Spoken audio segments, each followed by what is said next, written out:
Hola y bienvenido, viajero de la historia. Antes de empezar, déjame situarte. Cuando pensamos en Esparta, imaginamos hoplitas, escudos y reyes. Pero hubo un poder más silencioso que marcaba el ritmo de la ciudad. 5 magistrados, elegidos por un año, capaces de multar a los reyes, frenar campañas, vigilar la educación y recibir a embajadores. No eran oráculos, ni una casta aparte. Eran los éforos. En este relato vas a entrar en su sala secreta y seguir durante un año la vida de uno de ellos. Verás cómo se les elige, qué juramentos cruzan con los reyes y qué decisiones toman en el día a día. Acompañarás audiencias discretas, mensajes cifrados con la escítala, inspecciones del agoge y debates incómodos sobre seguridad interna. También conocerás su casa, las renuncias personales y el precio de mandar sin exhibirse. Habrá un momento de crisis que pondrá a prueba el sistema y terminarás viendo cómo rinden cuentas y vuelven a ser uno más. Si conoces Esparta por sus batallas, hoy verás la maquinaria que las hacía posibles. Si te intriga el poder que no se ve, este viaje te va a interesar. Y si estos relatos te ayudan a entender mejor la historia, te invito, de forma rápida y sin interrumpir, a suscribirte, dejar tu like y activar la campanita. Así apoyas el canal y no te pierdes los próximos episodios. Y déjame en comentarios cuál es tu periodo histórico favorito o qué próximo relato te gustaría escuchar. Estaré encantado de hacerlo realidad. Ahora sí, espero que estés listo. Empezamos. Cuando imaginamos Esparta, vemos bronce y disciplina, escudos alineados, reyes que mandan sin pestañear y jóvenes endurecidos desde niños. Ese cuadro tiene parte de verdad, pero deja fuera una pieza sin la cual la ciudad no habría durado. 5 hombres sentados en una sala sin adornos, con tablillas, quejas, cuentas, mensajeros y decisiones que rara vez se celebran en público. No eran sacerdotes, no eran adivinos, no vivían aparte ni heredaban el cargo. Eran los éforos, 5 magistrados elegidos por un año entre los ciudadanos plenos, con un mandato simple y a la vez inmenso. Vigilar que Esparta siguiera siendo Esparta. La película que convirtió a muchas personas en fans de los hoplitas confunde a los éforos con oráculos en cuevas húmedas. Es un buen recurso visual, pero es falso. En la vida real, los éforos eran el contrapeso civil al poder de los 2 reyes. Se sentaban a escucharlos, podían frenarlos, multarlos e incluso llevarlos a juicio si la ley lo pedía. Supervisaban la educación de los jóvenes, ordenaban la rutina de la ciudad, recibían a los embajadores, pesaban la conveniencia de cada campaña y mantenían en marcha una administración que prefería el gesto sobrio a la gran proclama. Si en la frontera se agitaba el polvo, antes de que un rey calzara las grebas, por la sala de los éforos ya habían pasado raciones, caminos, reservas y calendarios. El poder de estos 5 no nacía de secretos místicos, sino de normas. Cada año el pueblo los elegía por aclamación. Cada mes ellos y los reyes se miraban a los ojos y renovaban juramentos cruzados. Los reyes prometían gobernar según las leyes. Los éforos prometían no tocarlos mientras cumplieran. Esa cuerda tensada entre ambos lados no era un adorno ceremonial. Era el nudo que impedía que un impulso, por muy heroico que pareciera, desordenara a la ciudad. La vida de un éforo se alejaba bastante de los brillos épicos. Madrugaba, comía poco, escuchaba mucho. Tenía delante 3 montones de asuntos. Lo cotidiano, multas, lindes, raciones. Lo formativo, el agoge, la escuela dura de Esparta. Y lo estratégico, puertos, pasos, alianzas, mensajeros.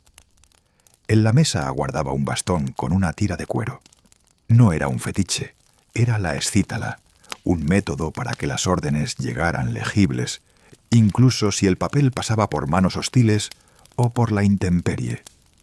La escítala recordaba a todos una verdad básica. En Esparta, un mensaje claro vale tanto como un buen escudo. Hubo también decisiones ásperas. La ciudad vivía rodeada por una población sometida que trabajaba la tierra, los ilotas, y temía su número. Cada año, para encajar lo desagradable en el marco religioso, los éforos declaraban un estado de hostilidad formal que persistía como un telón de fondo legal. Eso evitaba hipocresías, pero no dulcificaba nada. En la sala, con la puerta cerrada, los 5 debían calcular qué vigilancia era necesaria, qué medida era excesiva, cómo sostener el orden sin confundirlo con abuso. No hay gloria fácil en ese terreno, solo responsabilidad. Que el cargo durase 1 año y que el siguiente grupo entrara con naturalidad, sin alaracas, dice mucho de Esparta. Aquí, el poder no se coleccionaba, se turnaba. Al terminar, el éforo rendía cuentas. Si se había dejado llevar por la arrogancia, lo sabría. Si había sido útil, también. Y luego volvía a su parcela, a su mesa común, a la vida que había dejado en pausa. La ciudad seguía. Este relato te invita a mirar Esparta desde esa sala. No para derribar el mito del valor, ni para idealizar la frialdad administrativa, sino para ver cómo ambos se ataron durante generaciones. Vas a conocer a Agesón, un hombre sin linaje ruidoso ni ambición de estatua, al que la voz del pueblo sienta en una de las 5 sillas. Lo seguirás en su año. La elección por gritos medidos, los juramentos con los reyes, el primer día ante la mesa, la llegada de audiencias, la visita a los jóvenes de la Gogé, la discusión incómoda sobre seguridad interna, los mensajes que van y vuelven, la crisis que obliga a elegir entre brío y prudencia, y la entrega final del bastón. Si Esparta te interesa por su fuerza, aquí verás su freno. Si te fascina su disciplina, aquí verás su método. Y sobre todo, verás cómo un poder que no se exhibe puede, sin embargo, sostenerlo casi todo. No habrá cueva ni humo, sino madera, papel, números y decisiones. Con eso empieza la historia. Lo primero que te contaré es cómo se eligen. El día de la elección no parece un festival. No hay coronas ni un mercado especial. Hay cielo claro, heraldos con varas, un espacio abierto y la costumbre más antigua de la ciudad. El pueblo reunido para gritar su preferencia. A esa asamblea la llaman apela. Allí se eligen los éforos. Los candidatos no se anuncian con discursos. En Esparta, hablar demasiado de uno mismo huele a vanidad, y la vanidad no se premia. La ciudad sabe quién es quién lleva años manteniendo un campo sin pleitos, quién devuelve una herramienta prestada a tiempo, quién discute con precisión y sin humillar, quién no bebe cuando debe decidir. A veces un hombre de peso sugiere discretamente un nombre. La Jerusía, el consejo de ancianos, opina sin imponerse. Pero la escena final es simple. Un heraldo pronuncia un nombre y la multitud responde con su voz. ¿Cómo se mide un grito? Con imparcialidad buscada y método rústico. Los heraldos, situados en un punto elevado, escuchan y comparan. No usan aparatos, usan oído entrenado y la costumbre de notar cuándo una ola de voces es más alta, más sostenida, más honda. ¿Es perfecto? Number. ¿Es manipulable? Puede serlo si los heraldos se inclinan, pero el peso de la costumbre y la vigilancia de todos reducen la tentación. Un heraldo que se venda lo sabe. Al año siguiente no podrá caminar por el mercado sin leerlo en las miradas. Aquella mañana, Agesón no tiene preparado un gesto. No buscó el cargo, no ha pedido favores. Ha sido nombrado por otros en conversaciones cortas, y su nombre ha ido pasando como una moneda que todos consideran valiosa por su metal, no por su brillo. Cuando el heraldo lo pronuncia, el murmullo crece hasta hacerse ola. Agesón baja los ojos por una mezcla de pudor y cálculo.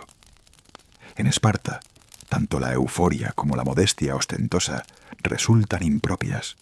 Conviene mantenerse recto. No todos los nombres reciben el mismo mar de voces. Hay candidatos con apoyos fuertes en una tribu y menos en otra. Hay discusiones, hay ceños fruncidos, hay brazos cruzados.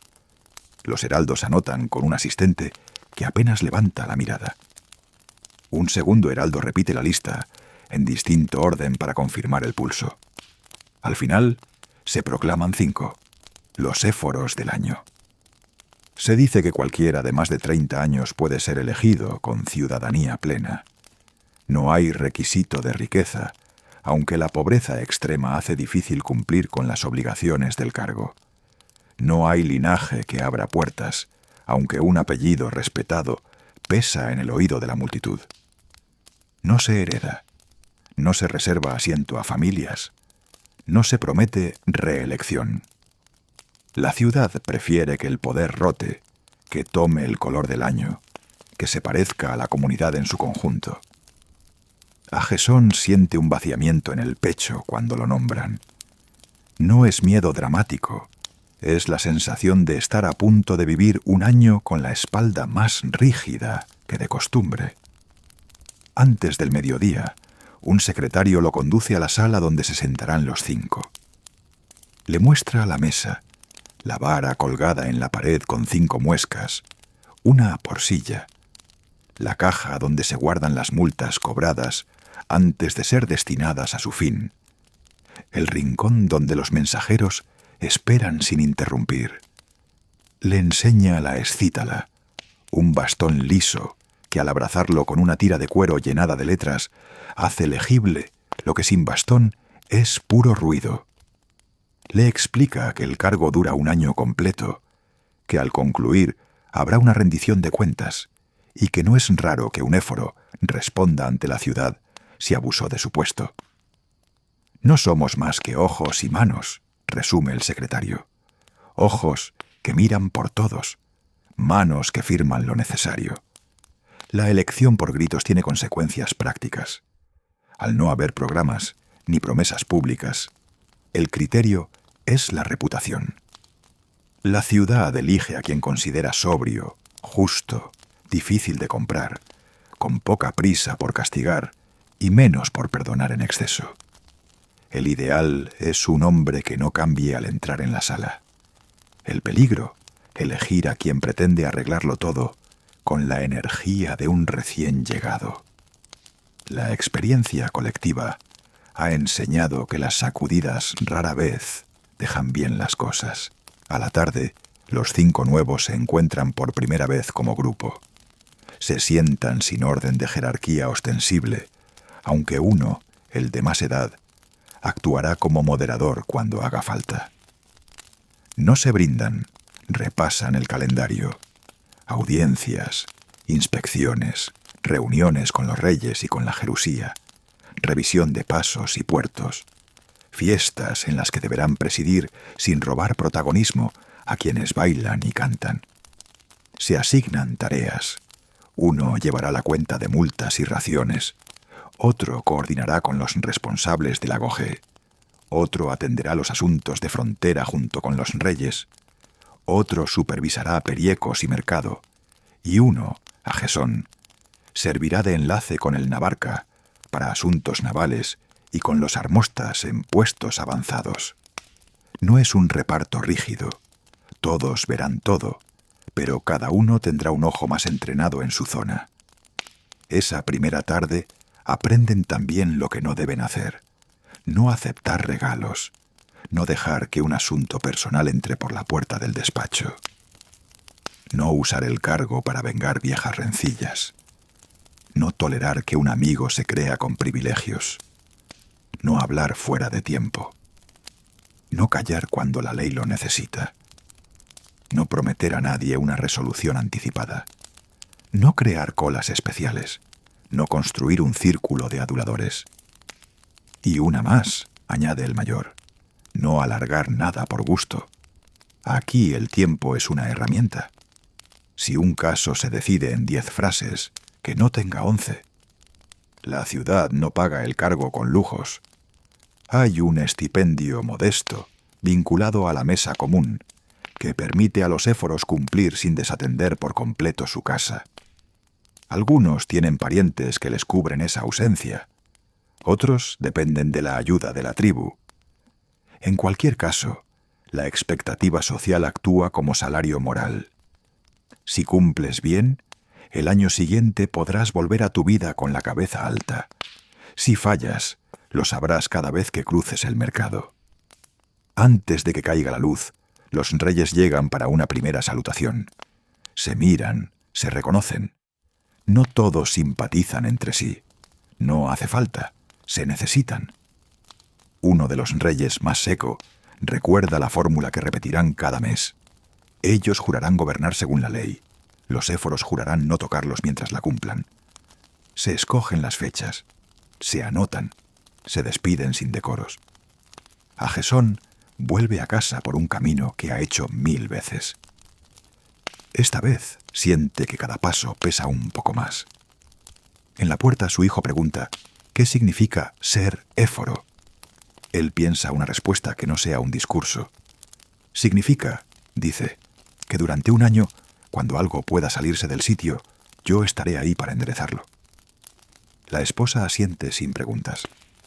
En Esparta, las palabras correctas son breves. El pan sabe igual que ayer. La cama cruje igual. Pero el sueño tarda más.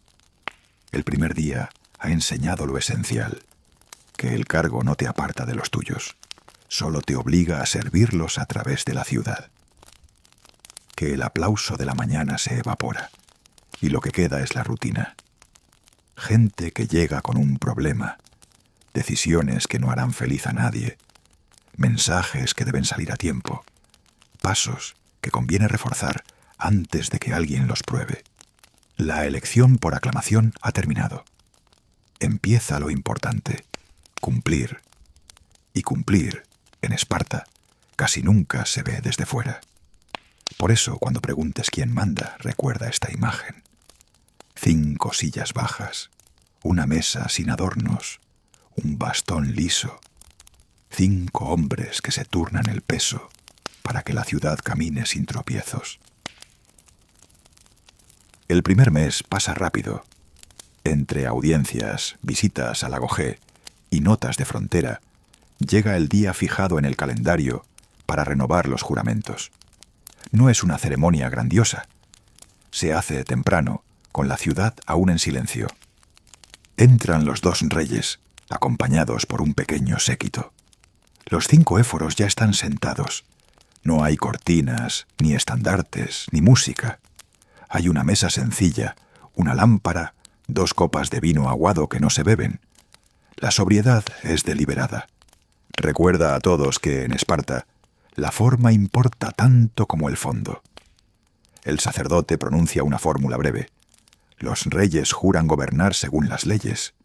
Los éforos juran mantener la realeza intacta mientras esas leyes se cumplan. En ese mientras cabe el equilibrio de toda la ciudad.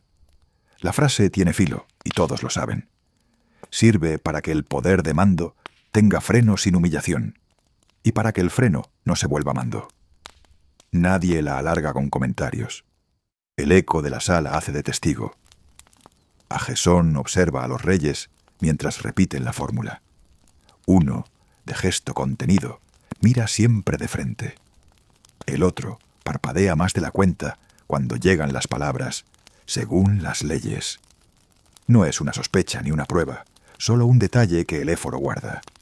La función del juramento no es teatral, es recordatorio mensual, clavija que aprieta un mueble que no puede aflojarse.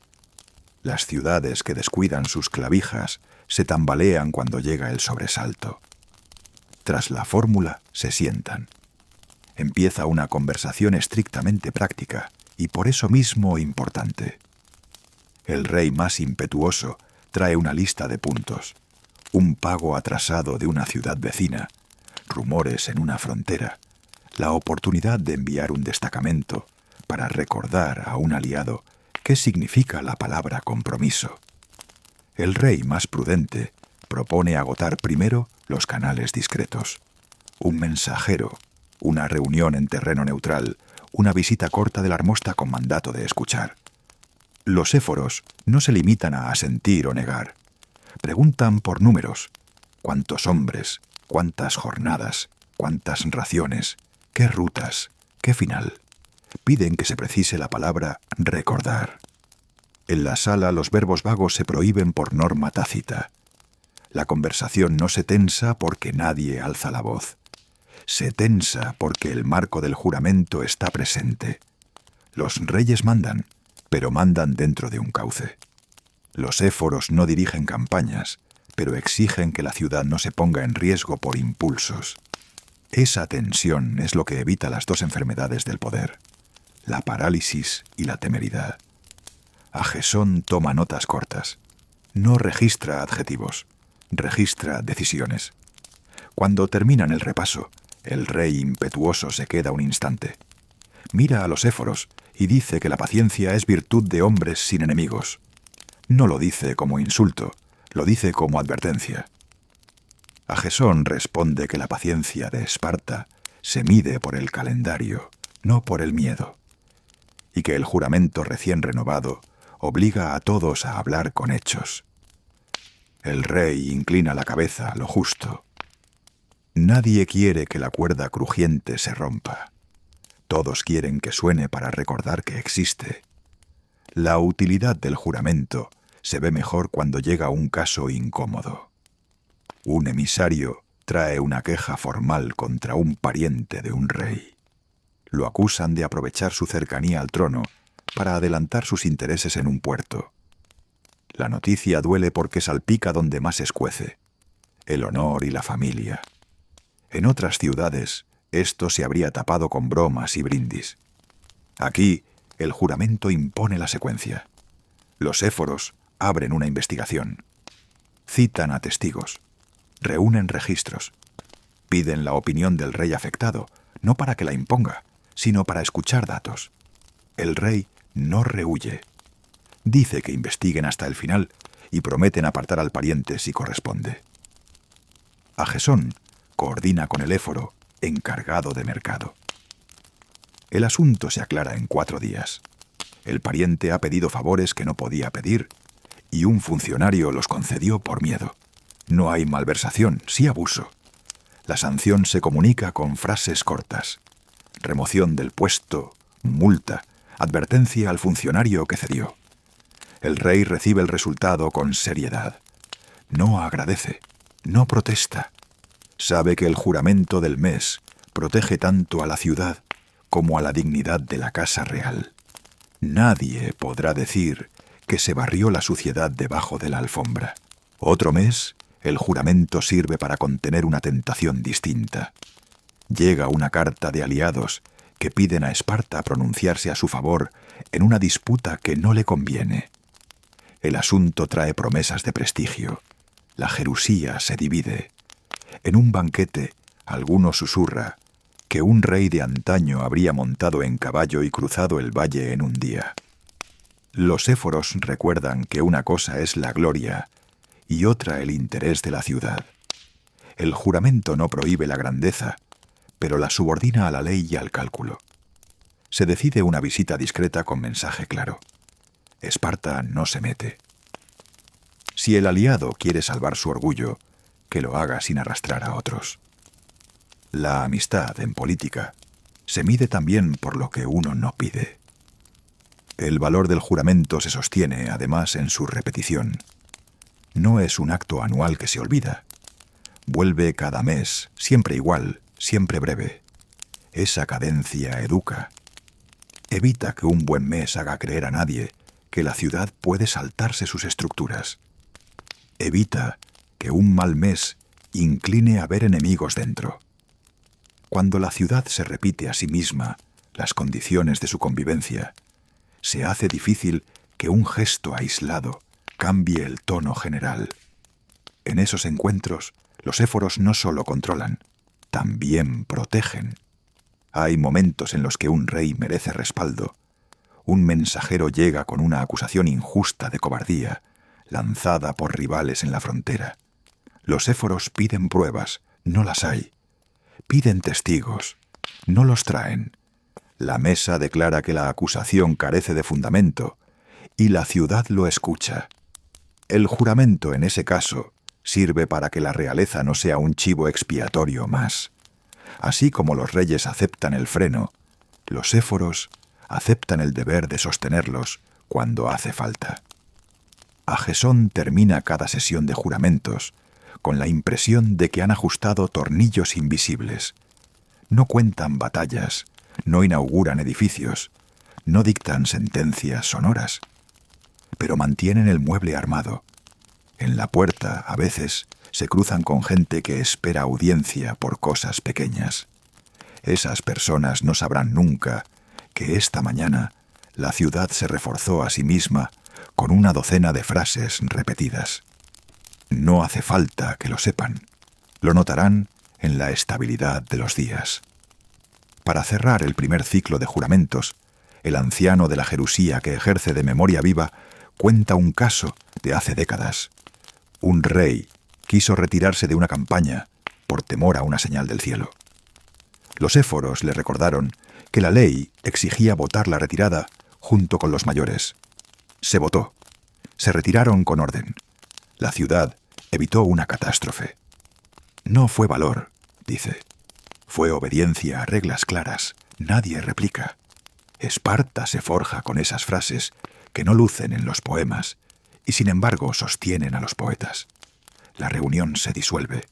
Las copas que no se bebieron se vacían en un cuenco. Los reyes vuelven a sus casas. Los éforos regresan a la mesa de tablillas. El juramento no los hace mejores personas. Los obliga a ser mejores funcionarios. Eso basta. El despacho de los éforos tiene la claridad de las cosas útiles. No hay estatuas ni pergaminos colgando con frases solemnes. Hay luz suficiente, sombra donde hace falta, una mesa larga, 2 bancos, un arca, una estantería baja con tablillas, un rincón para los mensajeros y la vara con 5 muescas en la pared. Cuando el sol cae en diagonal, la madera muestra vetas que Agesón ya reconoce. Sabe dónde tiende a astillarse la esquina, dónde la mesa se hunde una fracción si alguien apoya demasiado el codo. Él mide así el lugar, por sus exactitudes y sus defectos. El día empieza siempre igual. Un escriba deja sobre la mesa 3 montones de tablillas. El primero, asuntos comunes. Mezcla lindes movidos, relaciones discutidas, quejas por un carro que estorbó un camino, multas sin pagar. El segundo, formación, recoge informes de la GOG, progresos, sanciones, peticiones de cambio de grupo, problemas de disciplina. El tercero, estratégico, reúne notas de puertos, pasos, almacenaje de grano, solicitudes del Navarca y de los armostas, y cualquier rumor que pueda afectar a la seguridad. Agesón no trabaja solo. La regla es que siempre haya al menos 2 éforos presentes. Ayuda a evitar sesgos y a repartir el peso. El escriba lee el primer caso. Un vecino acusa a otro de haber desplazado una piedra que marca la frontera de sus campos. No se resuelve desde la mesa. Se anota una visita rápida. Se camina el terreno con el agrimensor. Se cuentan pasos. Se mira cómo corre el agua cuando llueve. Se decide. La piedra vuelve a su sitio. El que la movió paga una multa simbólica. Si discute, corre riesgo de pagar el doble. No discute. Vuelve a su trabajo con el orgullo pinchado y la obligación cumplida. El segundo caso es un retraso en la contribución a la mesa común de un ciudadano. La sisitia no es opcional. Comer con los suyos significa pertenecer. Si alguien no aporta o no come, empieza a alejarse sin ruido. Los éforos llaman al encargado del grupo, Preguntan si el retraso es por miseria, por enfermedad o por descuido. Si es miseria, se ajusta con ayuda de la tribu, sin humillar. Si es descuido, se impone una multa leve y el compromiso de ponerse al día en un plazo concreto. Si es desdén, se avisa de consecuencias mayores. La ciudad no tiene interés en expulsar, pero sí en recordar que el vínculo se alimenta. Llega un asunto formación. 3 jóvenes han sido sorprendidos peleando fuera del entrenamiento, con golpes peligrosos. El maestro informa de que la disputa empezó por un comentario sobre la familia de uno. Los éforos piden hablar con los 3, por separado. No se investiga para contar chismes, sino para evitar que se formen bandos. Se decide una sanción útil, tareas extra juntos, bajo supervisión, que les obliguen a coordinarse. Además, charla breve con el coro que les corresponde para recordar el sentido de la disputa controlada dentro del agogé y los riesgos de la violencia sin marco. La lección es clara. Esparta no entrena matones, entrena hombres que saben cuándo y cómo usar la fuerza. Entre caso y caso llegan tiras de cuero para la escítala. Una del Navarca solicita madera de determinadas medidas para reparar un par de naves. Pide autorización para contratar a un carpintero perieco experto en mástiles. Agesón y el éforo encargado de mercado calculan si la demanda afecta a las reservas. Concluyen que se puede, con una condición: que el carpintero trabaje bajo un supervisor espartano y entregue en un plazo cerrado. La respuesta viaja en otra tira, enrollada en el bastón, con palabras que no dejan margen a interpretación. Otra tira trae una petición de una armosta en una guarnición interior. Pide relevar a un grupo que lleva demasiado tiempo en el mismo puesto. Los éforos revisan las listas, mueven piezas, fijan una fecha. Aclarar el calendario es tan importante como mandar soldados. Evita fallos de moral que luego se pagan caro. A media mañana una mujer entra con una tablilla que huele a cocina. Reclama que a su familia le han dado menos aceite del pactado. El responsable del reparto explica que la cosecha vino más floja. Los éforos no miran al cielo para resolver. Piden la tabla de medidas de los últimos 3 meses, comparan, ajustan. Si el reparto se ha hecho proporcional y se ha explicado, se mantiene. Si alguien turbió la proporción en beneficio propio, se multa. Aquí, la justicia no siempre es dar más. Muchas veces es explicar bien por qué hay menos y repartir la molestia de manera transparente. Agesón ha instaurado, sin nombrarlo, un método para no extenderse: un cuenco con 5 piedras. Cada caso compra una piedra de tiempo. Si al terminar no hay resolución, se reprograma con motivos claros. Eso evita que un asunto ruidoso tape a 10 silenciosos. No busca rapidez fría, busca ritmo. Un viejo esclavo del despacho entra con un saco de cuero. Dentro hay multas pagadas. El éforo encargado de cuentas, un hombre meticuloso, anota monto y destino. Parte de esas multas sufraga reparaciones menores y salarios de quien hace labores públicas. No hay tesoros en el arca, hay monedas y promesas de gasto, y un control que prefiere revisar 2 veces a estirarse corto un mes después. Al mediodía, un mensajero trae una nota de un taller de cerámica de Periecos. Piden permiso para usar un terreno comunal cercano al río, mientras dura una reparación en su espacio. Los éforos valoran 2 cosas: si el uso entorpece a alguien y si se ofrece algo a cambio. Se concede por 1 mes, con la condición de que dejen el lugar como lo encontraron y entreguen 20 vasijas para uso público. No es un impuesto disfrazado, es una forma de que el favor se convierta en mejora para todos. Por la tarde hay inspección breve a un almacén de grano, no porque se sospeche robo, sino porque la costumbre de ver Disuade el mal hábito de guardar para uno lo que es de muchos. Se revisan sellos, se cuentan sacos, se huele la humedad. Si se detecta un principio de moho, se ordena mover sacos antes de que el problema crezca. Las crisis que no llegaron a serlo no llenan canciones, pero explican por qué la ciudad no tropieza. Otro tramo del día lo ocupan las audiencias secas. Dos comerciantes de una ciudad aliada piden paso con mercancía. En Esparta no hay gran mercado abierto, pero hay tránsito. Se revisan salvoconductos, se anota la ruta, se fija una escolta corta en el tramo más vulnerable. Si pagan a alguien por fuera, la sanción cae sobre ambos, quien da y quien acepta. Eso está anunciado en una tablilla a la vista. Lo público, aquí, se comunica sin adornos para que nadie alegue sorpresa. De tanto en tanto, entra aire de afuera. Un joven de la Gogé se asoma con una tablilla que pide confirmar una norma. ¿Pueden usar el camino de los periecos para acortar en una carrera? Los éforos responden al instante. Sí, si no estorban. Anotan. Práctica útil, repetible. El agogé no solo forja cuerpos, forja reflejos de preguntar antes de decidir cuando la decisión afecta a otros. Antes de caer la tarde, tocan al despacho por un asunto que parece pequeño y no lo es. Un ciudadano reclama que un vecino soltó a sus perros en un campo ajeno. No hubo mordidas, hubo susto, y una carrera que terminó en caída.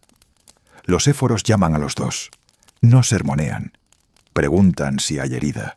La hay, leve. Preguntan si el vecino suele dejar los perros sueltos. A veces. La resolución no es épica. Multa baja, recomendación escrita, aviso de que la próxima vez costará el doble. La paz en ciudades pequeñas se rompe por descuidos. La función del despacho es cortar la costumbre antes de que sea costumbre. Nadie aplaude. Los interesados sí entienden. A última hora se revisan los pendientes, tablillas clavadas en una pared con un cordel. Cada una tiene una marca. Una línea si falta escuchar a alguien, 2 si falta coordinar con otro cargo, 3 si requiere decisión del conjunto de los 5. Agesón quita 2 tablillas y deja una. Prefiere salir con menos asuntos abiertos que con la sensación de haber corrido sin avanzar. El despacho se vacía sin prisa. El escriba recoge. Los mensajeros preguntan si hay algo para su ruta. Hay 2 tiras para la escítala. Se les da pan y agua. Nadie sale con las manos vacías de una oficina que pide eficiencia. Camino a casa, Agesón repasa el día no por su intensidad, sino por su claridad.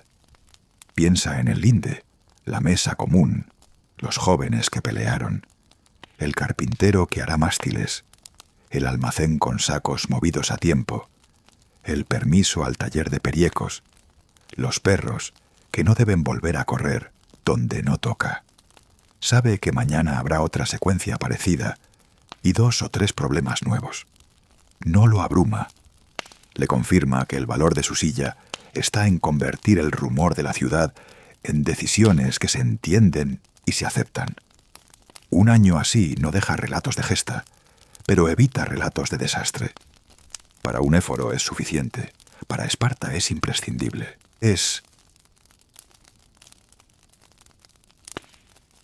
Agesón ha instaurado, sin nombrarlo, un método para no extenderse.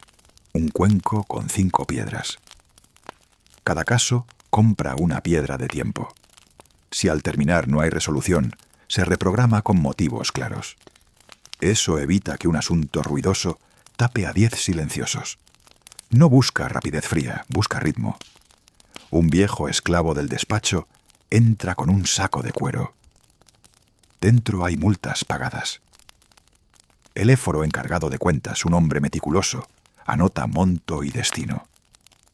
Parte de esas multas sufraga reparaciones menores y salarios de quien hace labores públicas. No hay tesoros en el arca, hay monedas y promesas de gasto, y un control que prefiere revisar 2 veces a estirarse corto un mes después. Al mediodía, un mensajero trae una nota de un taller de cerámica de Periecos. Piden permiso para usar un terreno comunal cercano al río, mientras dura una reparación en su espacio. Los éforos valoran dos cosas: si el uso entorpece a alguien y si se ofrece algo a cambio. Se concede por un mes, con la condición de que dejen el lugar como lo encontraron y entreguen 20 vasijas para uso público. No es un impuesto disfrazado, es una forma de que el favor se convierta en mejora para todos. Por la tarde hay inspección breve a un almacén de grano, no porque se sospeche robo, sino porque la costumbre de ver disuade el mal hábito de guardar para uno lo que es de muchos. Se revisan sellos, se cuentan sacos, se huele la humedad. Si se detecta un principio de moho, se ordena mover sacos antes de que el problema crezca. Las crisis que no llegaron a serlo no llenan canciones, pero explican por qué la ciudad no tropieza. Otro tramo del día lo ocupan las audiencias secas. Dos comerciantes de una ciudad aliada piden paso con mercancía. En Esparta no hay gran mercado abierto, pero hay tránsito. Se revisan salvoconductos, se anota la ruta, se fija una escolta corta en el tramo más vulnerable. Si pagan a alguien por fuera, la sanción cae sobre ambos, quien da y quien acepta. Eso está anunciado en una tablilla a la vista. Lo público, aquí, se comunica sin adornos para que nadie alegue sorpresa. De tanto en tanto, entra aire de afuera. Un joven del Agogé se asoma con una tablilla que pide confirmar una norma. ¿Pueden usar el camino de los Periecos para acortar en una carrera? Los éforos responden al instante. Sí, si no estorban. Anotan. Práctica útil, repetible. El Agogé no solo forja cuerpos, forja reflejos de preguntar antes de decidir cuando la decisión afecta a otros. Antes de caer la tarde, tocan al despacho por un asunto que parece pequeño y no lo es. Un ciudadano reclama que un vecino soltó a sus perros en un campo ajeno. No hubo mordidas, hubo susto, y una carrera que terminó en caída. Los éforos llaman a los dos. No sermonean. Preguntan si hay herida. La hay, leve. Preguntan si el vecino suele dejar los perros sueltos. A veces. La resolución no es épica. Multa baja, recomendación escrita, aviso de que la próxima vez costará el doble. La paz en ciudades pequeñas se rompe por descuidos. La función del despacho es cortar la costumbre antes de que sea costumbre. Nadie aplaude. Los interesados sí entienden. A última hora se revisan los pendientes, tablillas clavadas en una pared con un cordel. Cada una tiene una marca. Una línea si falta escuchar a alguien, 2 si falta coordinar con otro cargo, 3 si requiere decisión del conjunto de los 5. Agesón quita 2 tablillas y deja una. Prefiere salir con menos asuntos abiertos que con la sensación de haber corrido sin avanzar. El despacho se vacía sin prisa. El escriba recoge. Los mensajeros preguntan si hay algo para su ruta. Hay 2 tiras para la escítala. Se les da pan y agua. Nadie sale con las manos vacías de una oficina que pide eficiencia. Camino a casa, Agesón repasa el día no por su intensidad, sino por su claridad. Piensa en el linde, la mesa común, los jóvenes que pelearon, el carpintero que hará mástiles, el almacén con sacos movidos a tiempo, el permiso al taller de Periecos, los perros que no deben volver a correr donde no toca. Sabe que mañana habrá otra secuencia parecida y 2 o 3 problemas nuevos. No lo abruma. Le confirma que el valor de su silla está en convertir el rumor de la ciudad en decisiones que se entienden y se aceptan. Un año así no deja relatos de gesta, pero evita relatos de desastre. Para un éforo es suficiente, para Esparta es imprescindible. Un día llega una tira confusa desde el istmo. Al enrollarla, faltan 2 letras en una palabra, y la frase queda coja. No cruz, ese río, alto. El escriba sospecha de una variación de grosor en el cuero. Si la tira no tiene el ancho uniforme, la letra cae a medio camino y al desenrollar se pierde. ¿Solución? Volver a redactar con palabras redobles. No cruces río alto. No cruces. La repetición ocupa espacio, pero evita dudas. A partir de ese error, los éforos ordenan revisar el lote de tiras de ese curtidor y se anotan las defectuosas para no usarlas en mensajes críticos. La escítala no es invencible. Si un enemigo captura bastón y tira, puede leer. Por eso existe un protocolo que todos conocen. Si un mensajero ve que puede ser interceptado, rompe el bastón en dos y desgarra la tira en vertical. 2 medias tiras no se recomponen fácilmente, y menos en marcha. A Gesón le cuesta aceptar la pérdida de material, pero entiende la prioridad. Un taller de madera repone bastones al ritmo de la guerra. Lo que no se repone con facilidad son los hombres y la ventaja de saber. En tiempos tranquilos, la escítala se usa para algo menos dramático, pero clave: coordinar tareas dispersas.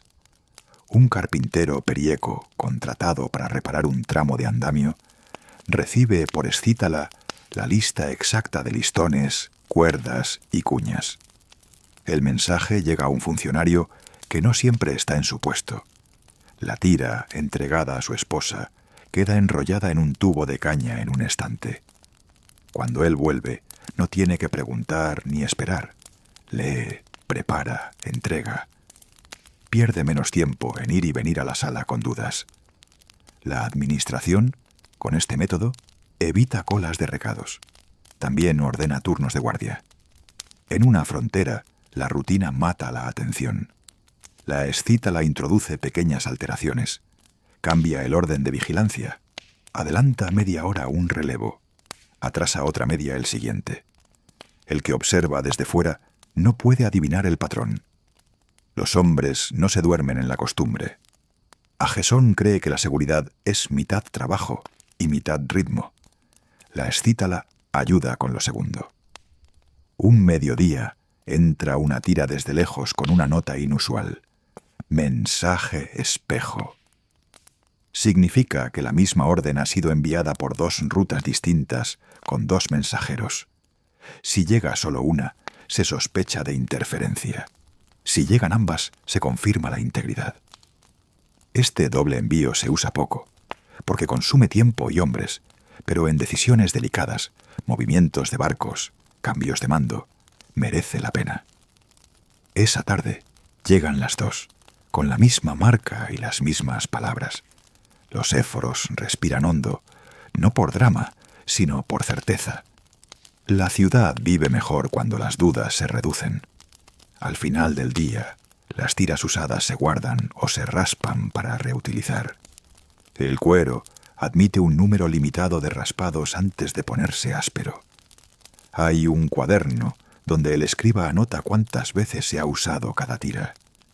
Reutilizar no es tacañería, es control del material. Cuando una tira llega a su límite, se corta en trozos y se entrega al taller para correas, o se quema si lleva marcas que no conviene dispersar. Gesón, que al principio veía la escítala como un bastón curioso, acaba por entender su valor político. La herramienta obliga a gobernar con frases claras. Si no puedes decirlo en una línea, quizá no esté maduro para decirse. Si necesitas adornarlo, quizá no sea una orden, sino un deseo. La ciudad, con esta disciplina, evita el vicio de confundir intención con instrucción. Cuando guarda el bastón al caer la tarde, el éforo siente que ha pasado por sus manos una parte invisible del poder, no el brillo de mandar, sino la responsabilidad de hacer comprensible lo que se manda. En Esparta, esa diferencia sostiene más que una muralla.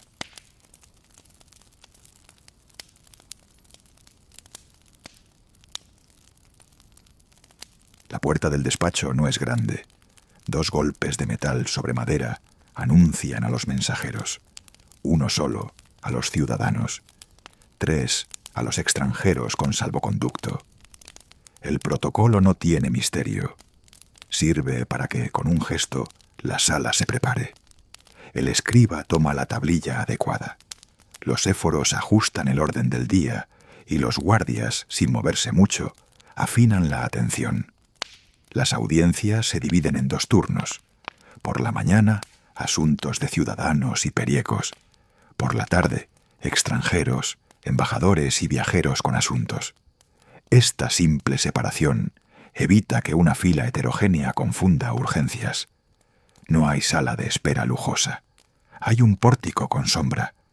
Quien viene sabe que se hablará poco y se decidirá lo posible. Entra primero un ciudadano con un tema de mesa común. Dice que su grupo ha cambiado de lugar de reunión y que por distancia 3 hombres se han quedado atrás. Pide permiso para crear una mesa hija más cerca de sus casas. En otras ciudades esto requeriría discursos. Aquí, datos. ¿Cuántos son? ¿Quién cocina? ¿Cómo aseguran el reparto? ¿Tienen caldera y lugar? ¿Quién responde si falla? Las respuestas encajan. Se concede con condición. Revisión a los 3 meses. Si funciona, queda. Si no, vuelven a la mesa original. El hombre se inclina lo justo y sale. Sigue una perieca con un problema de agua. Su barrio comparte fuente con otro y el brocal se ha agrietado. Pide materiales. El funcionario correspondiente explica que los tiene comprometidos. Los éforos no prometen lo que no hay.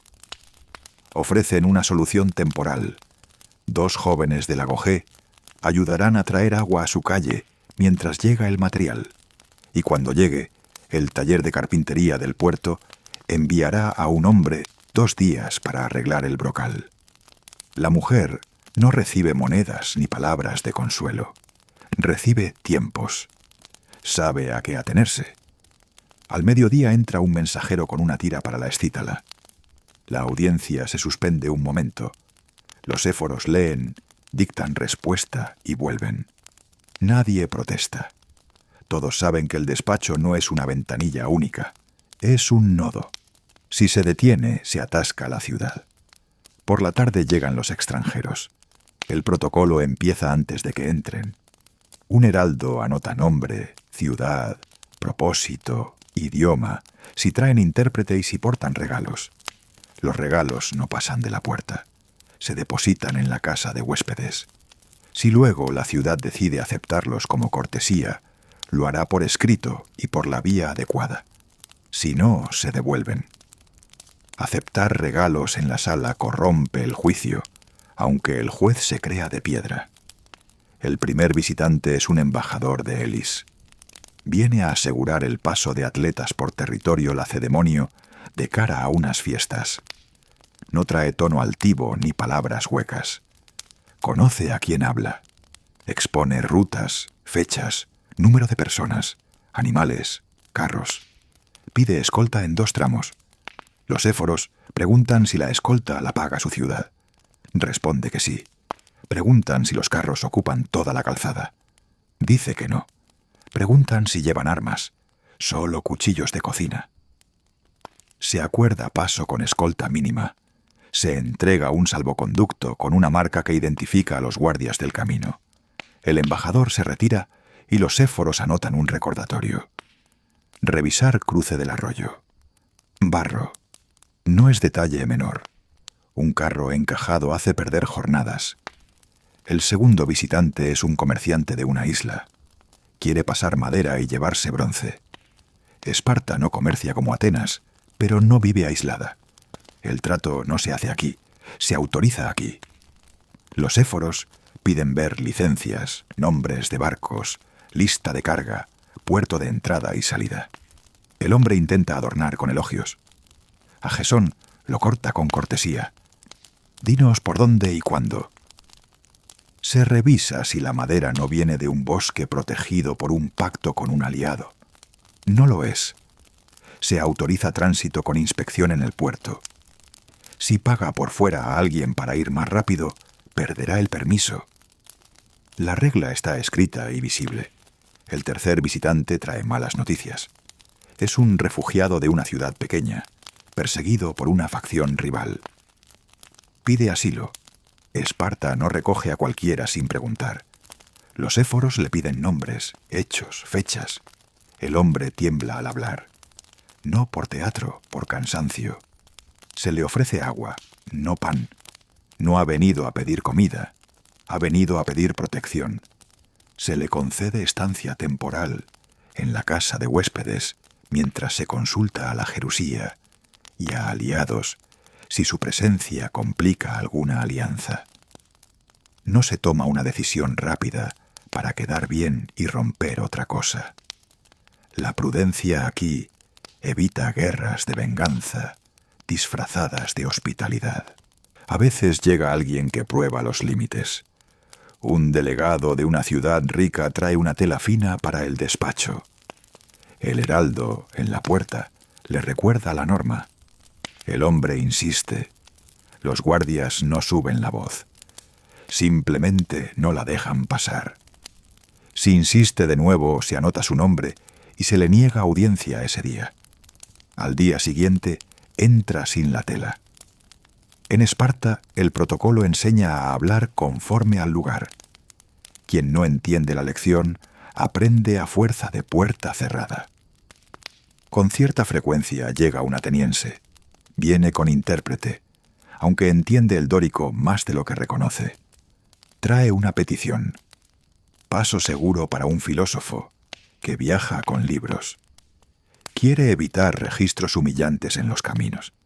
Los éforos no valoran libros ni filosofías en ese despacho. Valoran efectos. ¿Cuántos van? ¿Qué llevan? ¿Qué ruta? ¿Cuánto tiempo?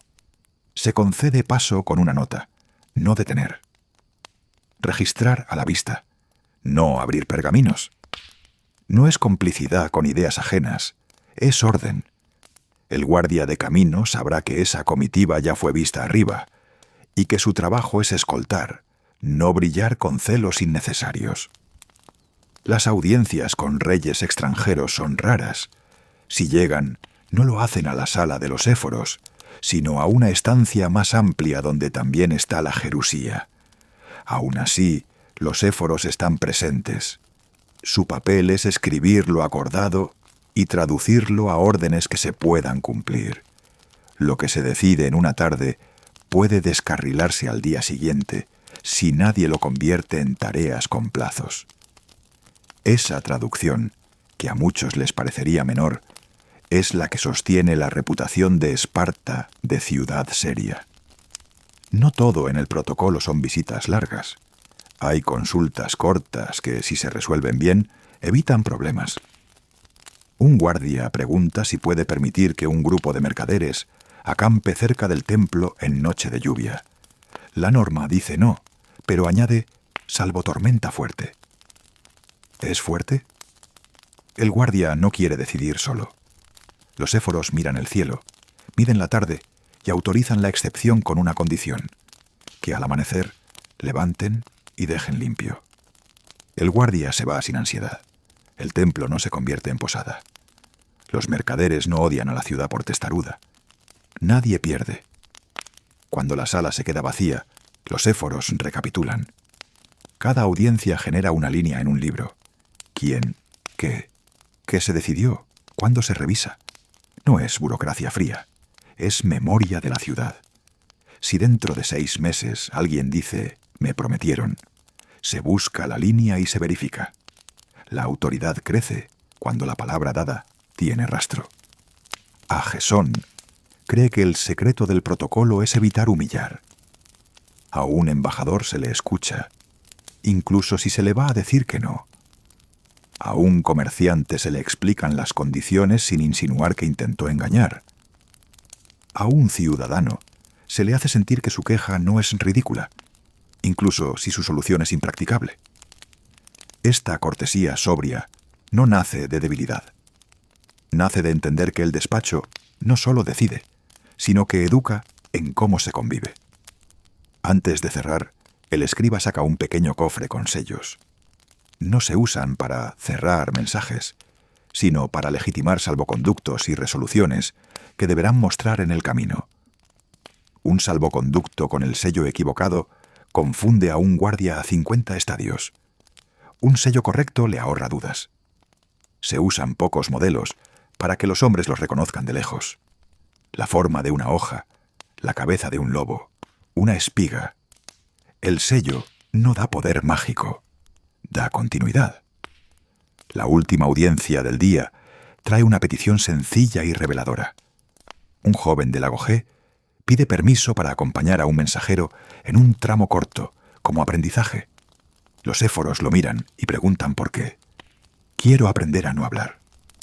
La respuesta seca y buena arranca una media sonrisa. Se le concede acompañar, sin tocar la tira, sin entrar en casas, sin recibir nada en el camino. Volverá con una lección que no cabe en una tablilla. Que servir a la ciudad es hacer lo que te toca con la menor cantidad de ruido posible. La puerta se cierra, el pórtico queda vacío. El protocolo no deja anécdotas brillantes. Deja una ciudad que sabe cómo presentarse, cómo pedir, cómo negar, cómo aceptar y cómo recordar lo que dijo.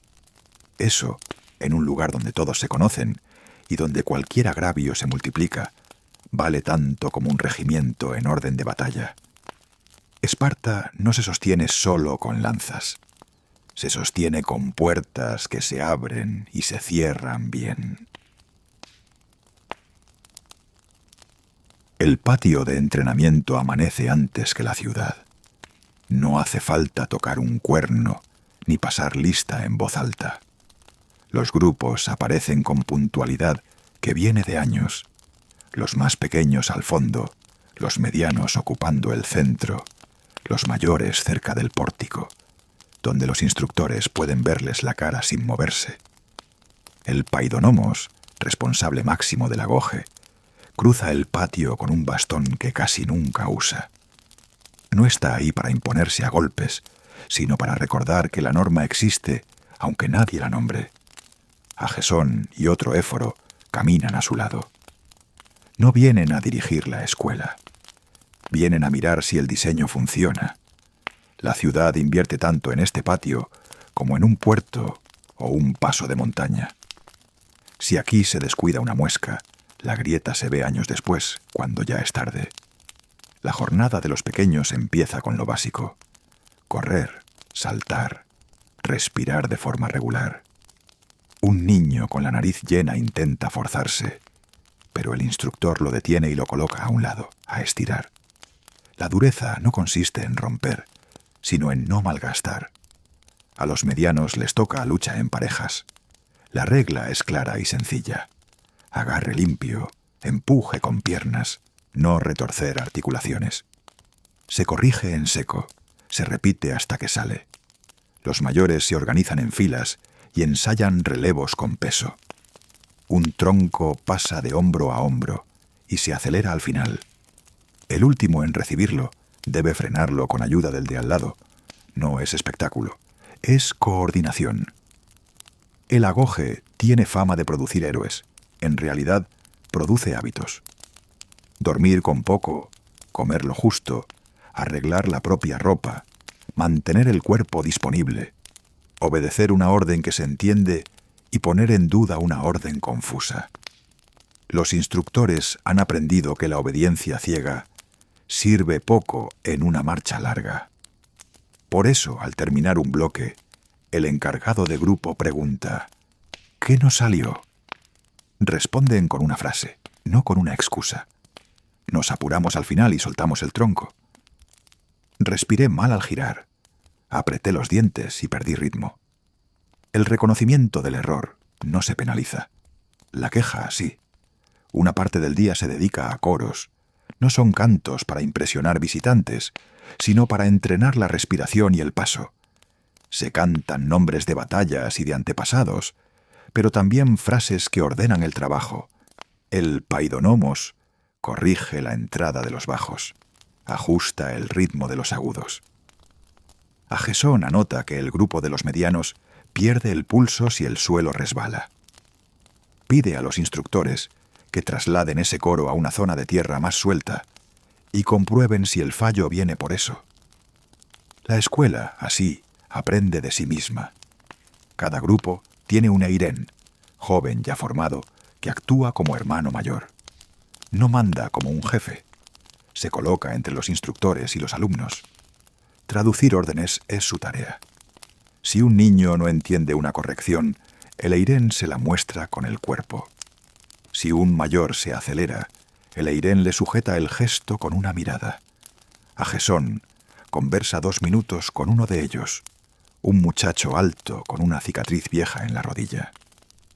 Le pregunta por qué, en su grupo, hay menos sanciones que en el de al lado. El eirén dice que revisa las mochilas antes de salir al monte y que eso evita tentaciones.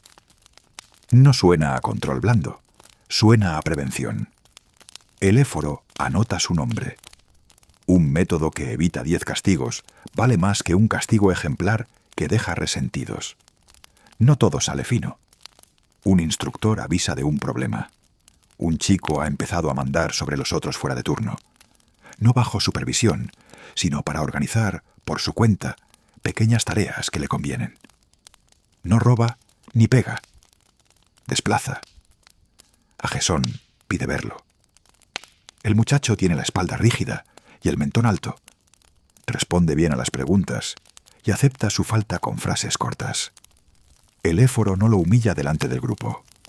Lo lleva a un lado y le dice sin rodeos: liderar no es tomar atajos con la excusa del bien común. Es llevar a todos sin dejar huecos. Se le asigna una tarea que le obliga a esperar. Colocar a otros en fila y ser él el último en salir, un número de jornadas. Si lo cumple sin apurar, el paidonomos lo tendrá en cuenta cuando busquen eirén para los nuevos. Si no, volverá a su sitio sin protesta. El chico asiente, no sonríe. Entiende. Otra escena muestra la línea fina entre prueba y abuso. A los mayores, en cierta época, se les tolera robar comida durante ejercicios de pícaro, con el requisito de no ser descubiertos. La intención es entrenar ingenio y discreción. Un muchacho fue atrapado llevándose queso. La pena no es por el robo, sino por la torpeza. Su instructor propone aumentarle el trabajo y quitarle una comida. Agesón escucha y pregunta: ¿comió menos por torpeza o porque el grupo le dejó solo? El grupo baja la mirada. Había un acuerdo implícito de no ayudar al torpe. El éforo ajusta la sanción. El muchacho hará trabajo extra, sí, pero el grupo entero repetirá una marcha y traerá comida en conjunto para una patrulla que sale al anochecer. La lección se reparte. Nadie olvida lo que se busca: capacidad, no humillación. El control del agoge incluye la ropa. Los jóvenes visten sencillo y muchas veces uno solo, manto durante el frío. No se trata de provocar enfermedades, sino de acostumbrar al cuerpo a subir calor caminando. A veces algún pariente trae sandalias nuevas o un manto más caro. Los instructores lo notan y se lo comunican a los éforos. Agesón no se lanza a prohibir al instante. Pide saber si ese calzado cambia el rendimiento del grupo, si provoca envidia, si rompe la igualdad visible. Si la respuesta es sí, el paidonomos retira el regalo y lo guarda en una caja hasta el fin del año. Nadie discute. El niño rico aprende una lección que le servirá cuando, de adulto, alguien intente comprarle decisiones. Además del patio, el agoge tiene calle. Los jóvenes deben servir tareas de la ciudad: mover sacos de grano, ayudar a reparar un brocal, hacer turnos cortos en el pórtico durante fiestas para ordenar filas. No es castigo, es entrenamiento de responsabilidad. El eirén del grupo anota quién se ofrece primero y quién siempre se queda atrás. Los éforos revisan esos apuntes sin convertirlos en un tribunal. Son señales de carácter, no sentencias. Cuando años después toque elegir, alguien recordará que tal joven nunca esquivó un reparto de agua bajo lluvia y que tal otro desaparecía al final de cada turno. Una vez al mes, Agesón preside una revisión con instructores. No hay discursos ni tablones de números, aunque sí datos. Cuántas lesiones, cuántas faltas, cuántos ajustes de grupo, cuántos coros aprendidos. Cualquier cifra rara se comenta. Si en un grupo aumentaron las lesiones en tobillos, el paidonomos se fija en el suelo. Si un coro no corrió, se revisa la hora. A veces basta con mover una actividad a un tramo más fresco del día para evitar errores por cansancio. El agoge no se enorgullece de aguantar lo mal diseñado. Lo corrige. El castigo existe, pero con límites. Golpes controlados en público, trabajo extra, pérdida de un privilegio menor. No se castiga de manera que deje cicatriz por gusto. El objetivo es que el muchacho regrese al canal. Cuando uno se desvía demasiado se habla con su familia. La ciudad quiere ciudadanos, no enemigos resentidos. Alguna vez toca expulsar. No se anuncia a trompeta. Se comunica y se ejecuta. El silencio es parte del sistema. Cerca del final de la visita, un coro mayor ensaya para la gimnopedia. Los pasos son precisos. Las voces sostienen una nota que no exige virtuosismo, solo constancia. Agesón mira la fila, cuenta cabezas, observa que dos se acomodan mirando al suelo. El paidonomos los coloca atrás, les pide que miren al frente y repitan el último tramo con la cabeza alta. El éforo toma nota de algo que a la larga importa. Levantar la vista evita tropiezos y enseña a tomar el espacio sin invadirlo. Cuando los éforos se despiden, el patio sigue en marcha. No hay aplauso ni saludo militar. El agoge no es una exhibición para visitas. Es una fábrica de ciudadanos que aprenderán a soportar tareas largas sin que nadie les diga cada paso. Agesón se va con la impresión, confirmada otra vez, de que la educación en Esparta es menos un mito de hierro que una cadena de decisiones pequeñas bien hechas. Eso sostiene a la ciudad cuando los tambores callan.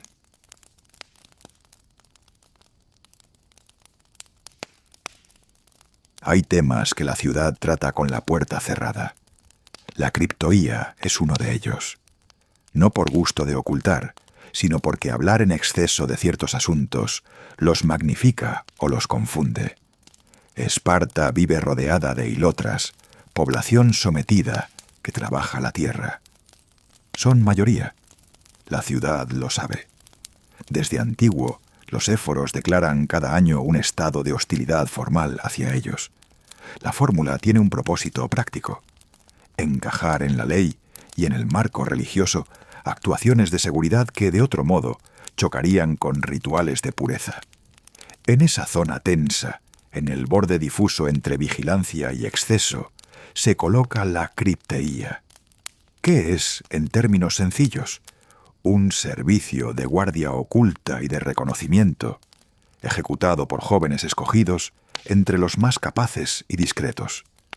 Se mueven por el campo en noches concretas, observan, detectan focos de riesgo, informan y, llegado el caso, intervienen. No llevan estandartes ni tocan trompetas. No buscan gloria.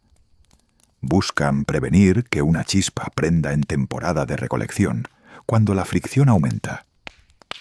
Las versiones sobre la cripteía cambian según quien las cuente. Unos la pintan como una escuela de crueldad, otros como un filtro de carácter. Aquí no se alimentarán leyendas. Lo que importa en este relato es el marco que los éforos fijan para que ese servicio no se convierta en un lugar sin reglas. En una sala pequeña, Agesón se sienta con el paidonomos, 2 eirenes mayores y un par de veteranos que conocen los caminos. La mesa tiene un mapa simple, sin adornos: aldeas, graneros, rutas, cursos de agua. Lo primero que se decide no son nombres, sino criterios. ¿Qué señales justifican desplegar guardia oculta? ¿Qué zonas preocupan por rumores repetidos? ¿Qué noches son útiles por luna y estación? ¿Qué no se hará? En esa última columna se anotan cosas con trazo firme. No provocar por deporte, no entrar en casas, no humillar, no usar la cripteía para saldar cuentas personales, no inventar informes. Seleccionar a los jóvenes no es favorecer a los más fuertes ni a los más ruidosos. Se elige a discretos que han demostrado obedecer instrucciones con exactitud y que no confunden iniciativa con licencia. El Eirén propone, el Paidonomos avala, los éforos confirman. A cada seleccionado se le dice, sin épica, tu trabajo es mirar y volver. Si actúas, que sea porque el protocolo lo pedía y porque la situación lo exigía, no porque te calentó la sangre. El que frunce el ceño por no oír alabanzas no está listo. La cripteía exige preparación. No basta con saber moverse en el campo. Hay que conocer los nombres de capataces, veredas, señales de humo, sonidos de agua. Un veterano explica cómo escuchar los pasos cuando el aire se pesa de noche, cómo distinguir el rumor de una reunión de vecinos del murmullo tenso de un grupo que se esconde para algo más. Se ensayan señales simples. 2 toques en madera para agruparse, un giro de muñeca para retirarse. Se repasan frases de contacto si hay que hablar con alguien, cortas, sin amenazas vacías, sin chulería. El error más común, dice el veterano, es hablar de más cuando ya se decidió a actuar o retirarse. Los éforos también preparan la otra cara del servicio, el registro. Cada patrulla vuelve con un informe breve. Zona, hora, qué vieron, a quién, qué hicieron, qué dejaron de hacer y por qué. Los informes se cruzan con notas de recaudadores, de armostas y de mensajeros. Si en un lugar se repiten pequeños robos en noche de luna menguante, se manda luz antes que miedo. Antorchas en caminos, presencia visible de día, conversación con capataces para evitar abusos en el reparto. Si un capataz aparece una y otra vez como foco de quejas, se le investiga. La cripteía no sirve para cubrir injusticias propias.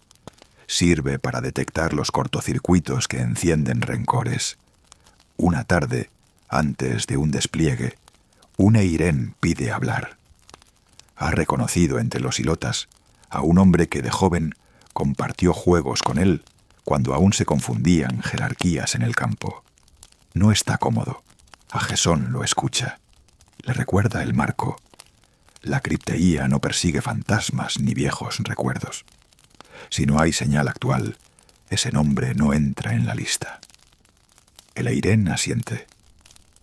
El despacho no se alimenta de cuentas personales. No faltan quienes, fuera de Esparta, relatan la cripteía como licencia para hacer daño.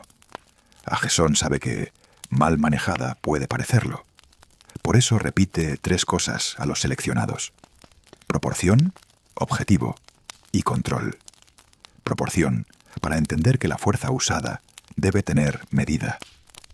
Objetivo, para recordar que no se sale a demostrar nada, sino a evitar que algo peor ocurra. Control, para aceptar que toda acción queda anotada y revisada por quienes no estuvieron allí. Una noche, una patrulla regresa con un caso dudoso. Vieron a un grupo moviendo sacos en un horario extraño. Se acercaron, preguntaron. Los hombres corrieron. Uno de los jóvenes los persiguió y, solo, levantó una voz que no debía. No pasó a más, pero rompió el protocolo. Al día siguiente, en la sala, se revisa el informe sin adjetivos. El joven reconoce que olvidó la señal de retirada. La sanción es clara. Queda fuera del siguiente despliegue y servirá 2 semanas en tareas visibles de camino a la vista de todos. La cripteía no forma caudillos impulsivos, forma obedientes firmes. Los tiempos importan. La vigilancia sube en cosecha y baja en invierno, salvo aviso. En fiestas, la cripteía se retira de zonas de paso para no confundir. Si un capataz reparte mal raciones o abusa de su posición, la respuesta es administrativa y pública: sanción, sustitución, reparación. No se delega en una patrulla oculta lo que debe arreglar una mesa con luz. Lo contrario sería esconder el problema debajo de una capa de secreto. En una reunión con la Jerusía, un anciano recuerda que hubo años en que la cripteía creció demasiado. Se creyó solución para todo. La ciudad respondió cerrando el puño. Menos salidas, más contabilidad de informes, más control de capataces. Lo oculto, dice, sirve cuando hay una chispa. Si lo usas para calentar la casa, la quemas. Nadie replica. La autoridad se ejerce también aprobando límites. Agesón dedica una mañana a hablar con hilotas viejos que trabajan en tierras públicas. Sin mostrar debilidad, escucha qué les pesa. Dicen que los cambios de capataz les desconciertan, que la medida del grano a veces baila y que un guardia joven confunde firmeza con desdén cuando da órdenes. Esas frases no justifican una revuelta, pero acomodan el ánimo. El éforo toma nota y se la pasa al responsable de raciones y al armosta. Si lo pequeño se fija, lo grande tarda más en abrirse. La criptoía, al final, deja poco que el vecino relate en la mesa común. Y está bien. Si el servicio funciona, se notan menos noches de paso furtivo, menos sacos movidos a deshora, menos rumores de reuniones sin motivo, menos sustos para familias. Si funciona, también los jóvenes regresan con los ojos más claros. Aprendieron a caminar despacio, a no creer que corriendo se resuelve todo, a distinguir la diferencia entre una sombra y una intención. Hay un momento del año en que los éforos, el paidonomos y 2 veteranos caminan un tramo del campo de noche, sin patrulla. No buscan a nadie. Quieren recordar cómo suena la tierra cuando sopla el viento entre viñas y cómo ladra un perro cuando oye un paso que no conoce. Esa caminata enseña más que 10 informes. La seguridad, en Esparta, no se gobierna solo con listas, se gobierna con oído. Al cerrar el ciclo, Agesón repasa los números. Menos incidentes en 2 zonas, un repunte en otra, 3 informes que mencionan el mismo nombre de capataz y que ya está fuera, un joven apartado por romper protocolo, 2 incorporados por sobriedad demostrada, nada que publicar. En la vara del año no quedará muesca por esto. La ciudad lo sabrá de otra forma, durmiendo mejor. La cripteía seguirá siendo, para muchos, una palabra que despierta imágenes gruesas. Aquí, en esta sala, se administra como lo que es: una herramienta para noches concretas, con reglas, con responsables, con memoria. El poder que no se controla se pudre. El secreto que no se anota se desborda. Esparta evita ambos extremos con trabajo sin relato. Y aunque a veces duela sostener un sistema áspero, el éforo vuelve a casa con la conciencia de haber apretado tornillos que evitan grietas. No pide aplauso, pide continuidad. Con eso basta.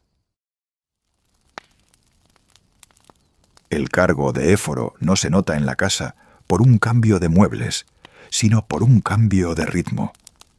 El primer mes, la familia de Agesón descubre que la puerta se abre más temprano y se cierra más tarde. No hay escolta ni banquetes. Hay ausencias puntuales, comidas apuradas y una regla que atraviesa todo. El trabajo no entra en el hogar, pero el hogar se acomoda al trabajo. La esposa de Agesón, que ya llevaba los asuntos de la casa con firmeza, ajusta la agenda sin quejarse. En Esparta, las mujeres tienen margen para decidir sobre tierras, herencias y contratos domésticos, y ella lo ejerce con naturalidad. Revisa jornales, encarga reparaciones, corrige cuentas con un perieco que quiso cobrar de más por unas herramientas. No necesita pedir permiso, necesita así que el éforo cumpla su parte. no usar el despacho para arreglar asuntos privados. Él lo recuerda cada noche, cuando el hijo le cuenta, con brillo en los ojos, que un instructor lo felicitó en el agoge. La tentación de hacer una llamada por el chico no existe, sería una vergüenza. A medida que pasan las semanas, aparece el cansancio que no se ve. No es solo caminar ni escuchar, es guardar. Hay casos que no puede comentar ni con su mesa común. El silencio profesional pesa más en quien está acostumbrado a decir lo justo. A veces, en mitad de la noche, se despierta pensando en una decisión pequeña que puede torcerse si un mensajero se retrasa. Baja al patio, bebe agua, camina a 3 vueltas y vuelve a la cama. La esposa aprende a no preguntar en esas madrugadas. Le alcanza con saber que el día siguiente empezará igual, con pan, aceite y la ciudad esperando. El niño siente el cargo de su padre en detalles menores. Antes podía tirarle de la túnica en el mercado. Ahora, si lo ve conversando con un perieco, espera. En la mesa no interrumpe. Cuando pregunta, ¿fuiste tú el que castigó al capitán?, el padre responde con una frase que el chico puede entender. En Esparta no castigamos personas, corregimos actos. El muchacho asiente sin comprender del todo, pero guarda la idea como una piedra lisa que algún día le servirá de apoyo. La casa también recibe el peso social del cargo. Hay vecinos que saludan más tiesos, otros evitan cruzar miradas por si acaso. Un primo, buen hombre, lengua suelta, se acerca un día con una petición incómoda. Su linde con el vecino está mal medido. Quiere que a Gesón lo mire con cariño. La respuesta, seca y cortés, le recuerda que hay agrimensores y que él, como Éforo, no pisa ese terreno sin el procedimiento completo. El primo se ofende, murmura, vuelve a la semana con la medición hecha y el fallo que no le favorece. Tardan un mes en volver a hablarse como antes. La familia aprende que el precio de la imparcialidad es, a veces, un asiento vacío en un banquete.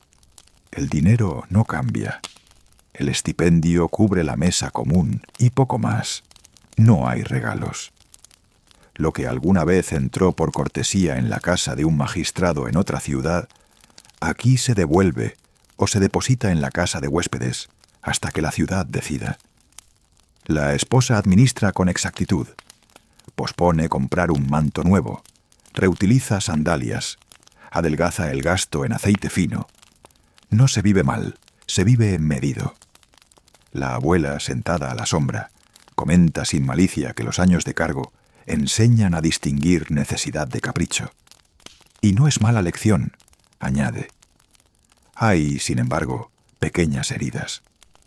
En una boda, un viejo amigo le suelta a Gesón, medio en broma, medio en serio. Ahora todo son normas contigo. No hay discusión. Hay una sonrisa corta y un cambio de tema. Él sabe que el cargo lo hace incómodo para quienes gustan de atajos. También sabe que el paso del año lima esas aristas. La ciudad perdona más rápido al que fue firme que al que fue blando y dejó problemas. El tiempo con el hijo se vuelve intencional. No pueden cazar un día entero como antes, pero sí caminan al amanecer hasta el arroyo y cruzan el agua por las piedras planas. El padre le enseña a contar pasos, a leer el viento en las hojas, a medir distancias con el brazo. Son lecciones sin oficina. El chico aprende, de paso, que ser importante no significa perderse el mundo chico. La esposa, por su parte, mantiene sus redes de apoyo con otras mujeres. Comparten trabajo, noticias de cosechas, vigilancia de servidumbre. La ciudad se sostiene en esa inteligencia práctica que no necesita nombre en tablilla. Algunas tardes, el Éforo llega cuando la luz ya cae. La casa huele a caldo y madera. En el patio, el hijo repite un coro que mañana cantará en el agoge. La abuela desgrana algo que parece una historia, pero es en realidad un consejo disfrazado. Cuando el agua del río viene turbia, no se cruzan los carros, se espera. La espera, a veces, ahorra carros rotos. Agesón siente que esa frase resume medio despacho. Agradece que la escuchó ahí, y no en la mesa con reyes. El cuerpo acusa la tensión, el cuello se endurece, la espalda reclama descanso. Un amigo médico le sugiere ejercicios simples: estirar la pierna al apoyar la planta, soltar los hombros antes de dormir. El éforo los hace, sin hacer de eso, un ritual. Comprende que cuidarse no es un lujo, es parte del oficio. Un magistrado sin cuerpo disponible decide peor. Hay también el miedo pequeño que acompaña a quien firma: equivocarse. No en lo grande, que siempre se discute entre varios, sino en lo menudo. Una multa mal anotada, un sello mal puesto, una fecha mal entendida que deje a un mensajero esperando en un cruce. Para domar ese miedo, Agesón adopta un método. Antes de acostarse, repasa 3 líneas en su cabeza. Un asunto resuelto, uno en marcha, uno que debe ver de nuevo. Basta. Cerrar el día con 3 piedras lisas ordena el sueño. El cargo también deja huellas en el barrio. Un joven que solía levantarse tarde, ahora lo hace al alba. Dice que si el éforo pasa por su puerta al amanecer, él no quiere que lo vea dormido. Una mujer mayor se acerca un día con una bolsa de aceitunas, no como regalo, sino como intercambio. Le pide consejos sobre un contrato y a cambio le ofrece ayuda cuando la familia necesite manos en la cosecha. Agesón responde lo que responde a todos: vaya al escriba, firme ante testigos, no traiga la bolsa. Aún así, la señora aparece 2 semanas después para preguntar por la salud de la abuela. La estima no siempre necesita atajos. El costo mayor es invisible, la desconfianza momentánea que provoca el cargo. Hay quien mide las palabras delante de él, como si cada conversación pudiera transformarse en procedimiento. Agesón, que prefiere la franqueza, aprende a escuchar sin que la gente sienta que declara. Con el tiempo, vuelve el tono de siempre. Los vecinos recuerdan que el éforo del año también carga agua, afila una azada, se mancha las manos de resina en el taller cuando falta alguien. El cargo no lo separa del oficio, lo obliga a convivir con 2. Hacia el final del año aparece la fatiga de reputación. Alguno comenta que ya falta poco para que vuelvas a ser uno más. No suena a burla, suena a alivio compartido. La ciudad prefiere magistrados temporales. El poder que se queda se pudre. La esposa, práctica, empieza a planear qué arreglos harán en la casa cuando el año termine. El hijo pregunta si una vez libre podrán ir al río Grande y contar quién cruza más veces sin mojarse. La abuela, que ha visto pasar cargos y lluvias, dice: y guardarás la vara con 5 muescas en tu recuerdo, no en la pared. El último día, después de entregar el bastón y las tablillas, Agesón cruza la ciudad como cualquier vecino. En el mercado, el perieco que vende cerámica le pregunta por un tamaño de jarra. Necesita consejo técnico, no político. Él lo da y paga por una pieza que hacía falta en casa. En la mesa común, los compañeros lo reciben con bromas medidas y un cuenco de caldo. La esposa lo mira como quien ve volver a alguien de un viaje corto y largo a la vez. El hijo, sin ceremonia, le recuerda la deuda, el río, las piedras. Queda un residuo del cargo que no se borra. La costumbre de contar hombres, raciones, días, al mismo tiempo que se cuenta leña, lluvia y cantos. No es una manía, es un entrenamiento que se vuelve carácter. Si el año fue bueno, la casa lo nota en su calma. Si fue áspero, lo nota en los silencios que tardan un poco más en romperse. En cualquier caso, el costo fue asumible, porque no lo pagó solo. La ciudad, al exigirle que no se creyera más que nadie, lo protegió de perderse. Y la familia, al sostener su parte sin buscar privilegios, le recordó que la dignidad empieza puertas adentro. Cuando se acuesta esa noche, el cuerpo afloja de un modo distinto. No piensa en un caso, piensa en el campo del día siguiente. Revisar bordes, ver si la acequia necesita limpieza, probar si la azada todavía cae donde él quiere. La vida común vuelve sin pedir permiso.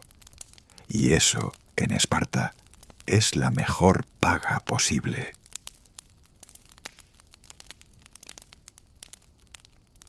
Si has llegado hasta aquí, ya conoces a Esparta por dentro, no desde una lanza, sino desde una mesa. Has visto cómo 5 hombres sentados en taburetes bajos sostienen a 2 reyes sin humillarlos, cómo un bastón de madera y tiras de cuero ordenan un ejército mejor que 100 discursos, cómo una escuela exigente forma hábitos antes que héroes, cómo una patrulla invisible recorre noches con reglas que la contienen, cómo una ciudad celebra y come en común, sin convertir la fiesta en batalla de vanidades, cómo una familia ajusta su vida para que un año de servicio no se convierta en privilegio. No hemos pintado un cuadro cómodo. La Esparta que has escuchado es austera, dura cuando cree necesario, prudente cuando conviene, terca en sus procedimientos. Sabe el precio de vivir rodeada de quienes trabajan la tierra sin ser ciudadanos, y administra esa tensión con herramientas que a muchos hoy les resultan ásperas. Esa aspereza existe y no la hemos disimulado. También existe un mecanismo que, sin adornos, impide que la fuerza se vuelva capricho, rendición de cuentas, limitación del tiempo en el poder, juramentos que se repiten, decisiones que quedan escritas, errores que se dicen en voz alta y se corrigen. El legado de los éforos no son estatuas ni poemas, es continuidad. Cuando todo el mundo mira a la frontera, ellos miran al brocal. Cuando todos quieren salir a correr, ellos miran el calendario y preguntan por las botas. Cuando el rumor de la noche infla miedos, ellos piden nombres, fechas y medidas. Cuando un rey quiere, ellos ordenan. Cuando un ciudadano sufre, ellos escuchan. No inventan grandeza. Sostienen la ciudad para que la grandeza sea posible cuando haga falta. ¿Tiene fisuras? Sí, toda ciudad las tiene. El sistema espartano no resuelve con justicia plena la situación de los ilotas. Administra una dominación con la que nació y que definió su identidad. La cripteía, por más reglas que tenga, recuerda que el orden se mantiene también con vigilancia que no se canta. No hay que embellecer eso. Entenderlo ayuda a leer por qué otras piezas, educación, mesa común, protocolo en audiencias, límites a la realeza, se refuerzan tanto. Es el modo que Esparta encontró para no romperse desde dentro mientras vivía en un equilibrio difícil. Agesón vuelve a su campo. El año en la silla no lo convirtió en otro. Le enseñó a contar de otra manera. Donde antes veía solo plantas, ahora ve tiempos. Cuándo regar, cuándo no pisar, cuándo atar una rama para que no se quiebre. Donde antes veía discusiones, ahora ve procedimientos que evitan que el orgullo esconda el problema. Donde antes escuchaba cantos, ahora oye si el coro entra a tiempo. Tal vez eso sea lo que deja un año de éforo, una mirada más exacta que también sirve fuera de la sala. Para ti, oyente, queda el contraste entre mito y realidad. La película te enseñó cuevas y adivinos deformes. La historia te muestra una oficina con madera sin barniz, tableros de cuentas, bastones y tiras, y una red de decisiones pequeñas que evitan grandes desastres. Si alguna vez alguien te pregunte quién mandaba en Esparta, podrás decir: mandaban sus reglas. Y los éforos, durante un año, eran quienes se aseguraban de que esas reglas se cumplieran sin ruido. Con esto cerramos la cara oscura de Esparta, el poder oculto de los éforos. Si este viaje te ha ayudado a ver la antigüedad con más matices, ya has entendido la intención del canal: contar historia comprensible, sin efectos superfluos, para que podamos imaginarla con la cabeza clara. Gracias por llegar hasta el final. Si quieres apoyar este trabajo y no perderte los próximos relatos, ya sabes cómo. Suscríbete, deja tu like y activa la campanita. Aquí seguiremos, sin prisa y sin ruido, abriendo otras puertas del pasado.